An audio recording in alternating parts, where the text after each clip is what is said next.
following example now. Let us find effective if of course it exists, we don't know. Let's find effective estimator of mean value based on an element sample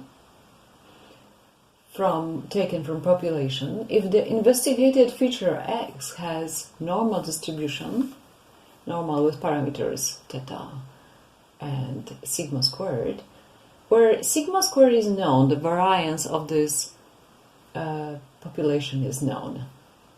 So, first of all, let's recall that normal distribution has density function given by formula f of x, theta, and sigma in the form 1 over sigma square root of 2 pi e to power minus x minus theta squared divided by 2 sigma squared. That's the density function. That's the bell-shaped curve graph. Okay, so first of all, we have to find the logarithm of f because we're going to use the Rao-Kramer theorem to investigate the variance. So logarithm of this, we can use the following equality. Logarithm of e to f is exactly e to f. Okay, so we have logarithm of this, and one more logarithm of multiplication is sum of logarithms. So we have a logarithm of this first expression minus this thing. But now d theta of logarithm of f. In the first expression we don't have theta at all, so the derivative will be 0. Now the derivative of this over theta is 2 times this over 2 sigma squared times derivative of internal function is minus 1. So these two minuses give us plus, so we have this value. Okay, now the Rao-Kramer inequality is the following. So we substitute what we have. This is this expression. So we have n expected value of this squared. Now, what can we do? This is a coefficient which can be put outside. So we have sigma squared to power 4 e of x squared. This is exactly variance, the sigma squared. So this goes up, this goes down. The sigmas are getting cancelled, so we have sigma squared divided by n. So what have we obtained? The variance must be at least equal to sigma squared divided by n. But let's see what we have in case of the mean of the sample. What's the variance of mean of the sample? The variance is the variance of this, because this is x dash. So again, this goes out of the variance and it must be squared. So we have this. So now we have a variance of sum of xi's, but each xi has variance sigma squared. So we have n sigma squared. So these two n's get cancelled and we get sigma squared by n, which is exactly the minimal value of the variance possible. So the variance of the mean of the sample is exactly this. So the sample mean is the effective estimator. Oh, that should be written in English. So, yes, effective estimator of the mean of the population.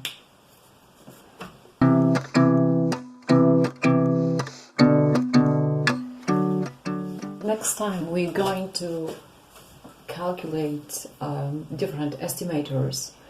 So as a good introduction to one of the methods, let's recall the notion of moments. The notion of moments, experimental moments, are moments from the sample. The ordinary moment of order k is 1 over n sigma of xi to power k. So it's easy to see that M1 is exactly the mean.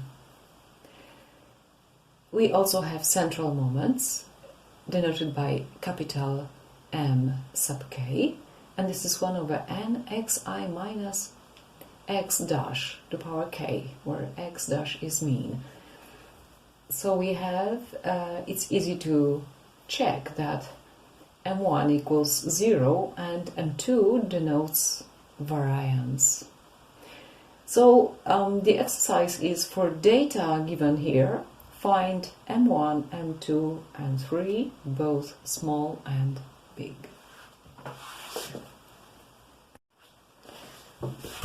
As a good exercise before next lecture, I propose also finding theoretical moments for various distributions.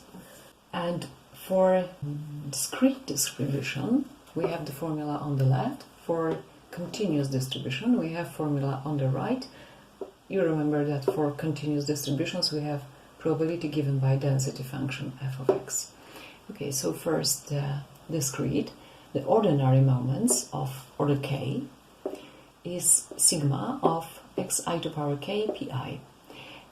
In particular, M1 is just the expected value of the distribution.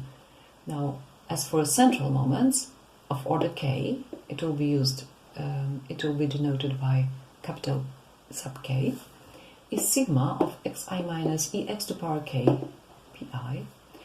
And we have the following fact. M2 is just variance of the distribution of the random variable.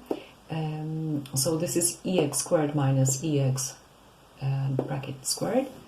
So in particular, you have M2 is variance is M2 ordinary moment of order 2 minus ordinary moment of order 1 squared.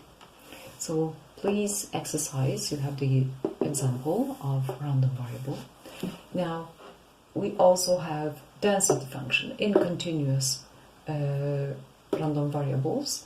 So ordinary moment of order k is integral from minus to plus infinity of x to power to k times density function f of x over dx. So in particular, M1 is expected value, so we can see a similarity. So now central moments are integral from minus to plus infinity x minus ex to power k f of x dx. And we have also very similar formula to this. M2 is integral of x squared f of x minus first ordinary moment, which is expected value. Okay, so we have again the formula x sigma squared or x squared is the second central moment equals second ordinary moment minus first ordinary moment squared. So please now consider density function given by such formula, and your task is to find moments both in this and that case of order 1 and 2, both central and ordinary.